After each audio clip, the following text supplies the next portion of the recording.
Welcome to Storytime with the Intimacy Ally. Each episode will tear down a myth, kick a social norm in the beanbag, gut punch a sex ed untruth, or destroy a poorly constructed relationship expectation. Get ready to unlearn all the crap you accepted as fact. Strap in for a mind-blowing revision on what sex is and what it can do. Prepare yourself for a whole new thought pattern when it comes to modern relationships. And now, here's your host, Jeni Simas, the Intimacy Ally, relationship expert and certified sex and intimacy coach.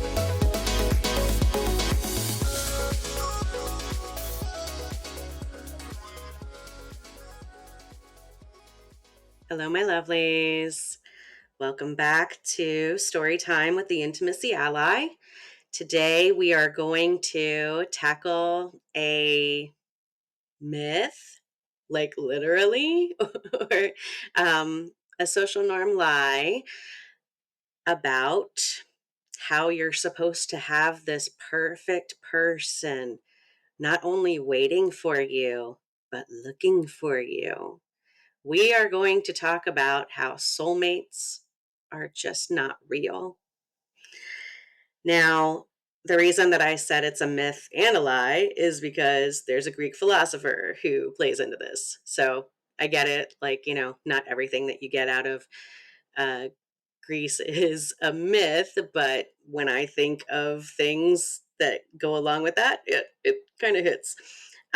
So the idea that we had a split apart was started by Plato.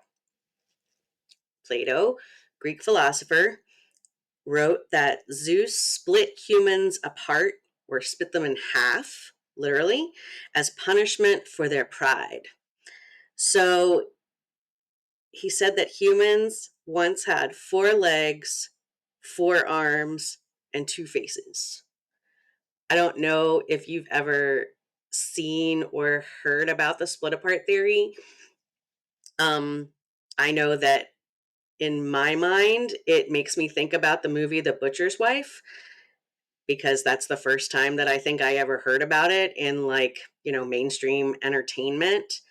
And then it was reinforced for me in Hedwig and the Angry Inch in the song The Origin of Love.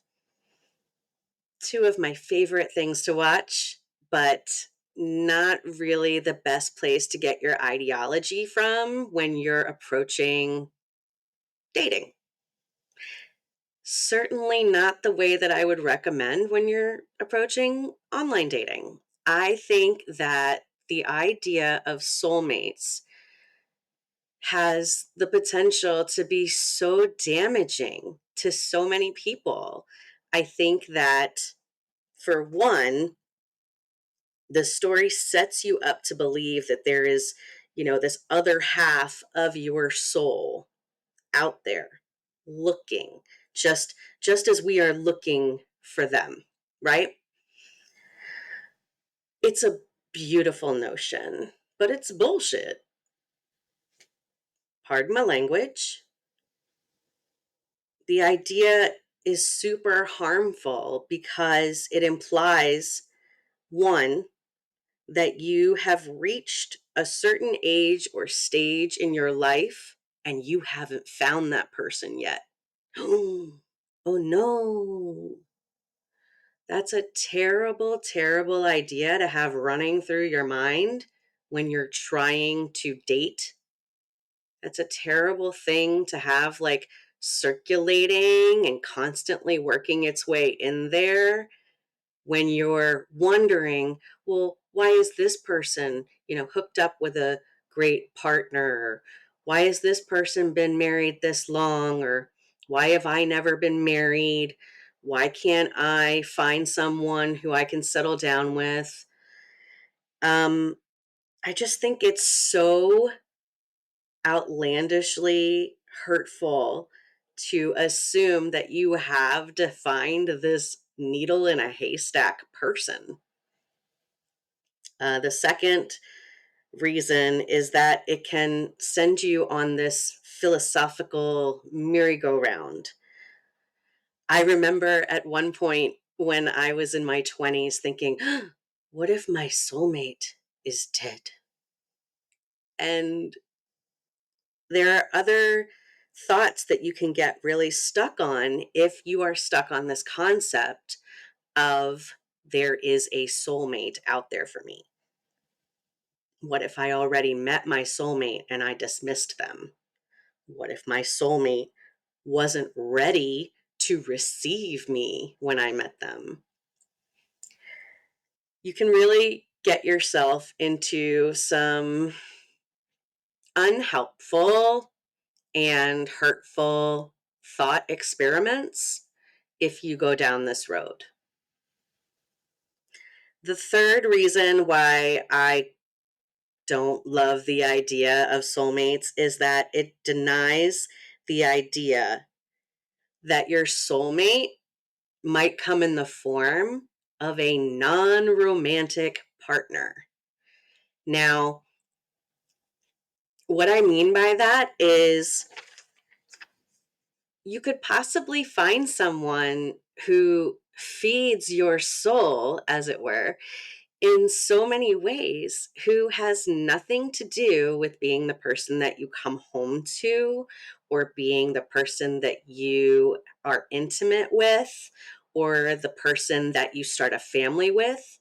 I believe that you can find soul and deep connection in other relationships, friends, cousins, a niece or an aunt.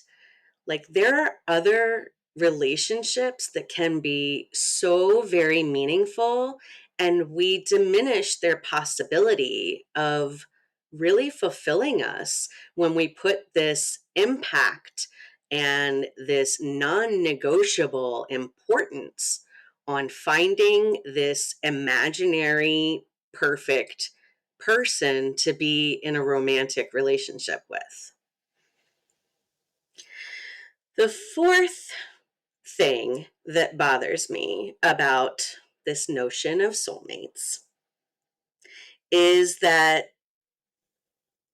I see this hard and fast rule that a soulmate must be out there for you as an offshoot of a scarcity mindset.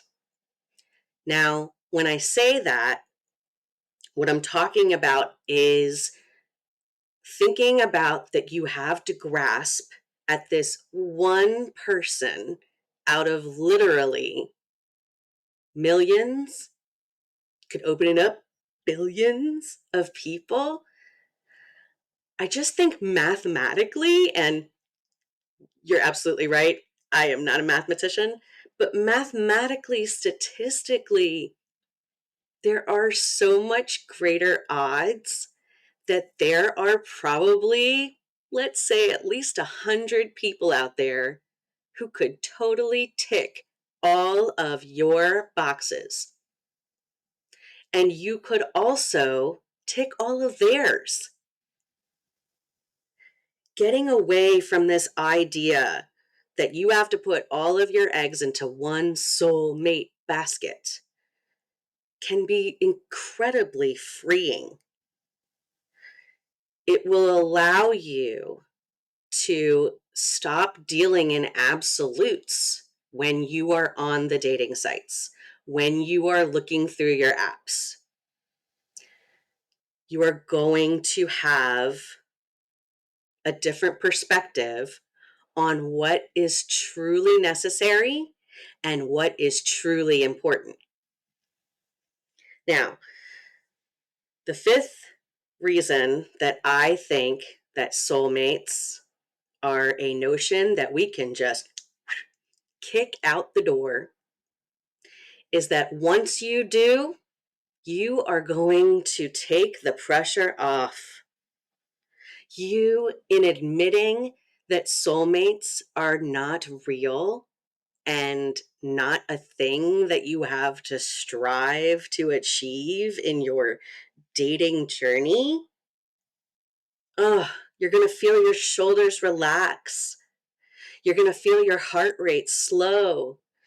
You're going to feel that tightness in your stomach when you look at your app to check and see who has been looking at me and you don't see that, oh, well, that can't be the perfect one, or there's no way that that's my soulmate. No, no, no, no, no. All of that is going to release. Your prospective partners that are going to be able to engage with you, that you are going to be excited to meet, and your sense of adventure and curiosity about these potential partners, like getting in the mood to like date and have it be fun, is going to come back to you. And while we're talking about this idea of, putting so much pressure on one person to exist in the beginning, but also to find you and you find them, can we just talk about like what makes a relationship really like lasting and fulfilling? Because I think that when a lot of people say, I've met the one, or, oh, this is my soulmate, I think that they're still very much in that phase where all the chemicals are kind of going around in your brain, and you're really, really sexually attracted to somebody, or you're really, really just into their pheromones, and all of those things are happening. But that's not what keeps a relationship going, and that's not what creates a lasting relationship. Those are things that you develop together. Your intimate connection, your honest communication, your mutual respect, your shared values, your similar life goals. These are things that are going to be tested over and over again in a relationship. And you can't base any odds on knowing that that person is going to have the strength and the interest and the wherewithal to do those things if you're just holding them up to this imaginary standard of something that you believe you're supposed to want. So accept that soulmates are not real. And once you open yourself up to that notion, like you put out a sign that like no soulmate is expected, you will start to see the pool of potential partners go deeper, go wider, and you will feel your want to be outgoing, your want to explore options, your desire to be genuinely curious about other people open up. Just a couple more notes on this really quick. I am starting this Making Online Dating Magical Mastermind.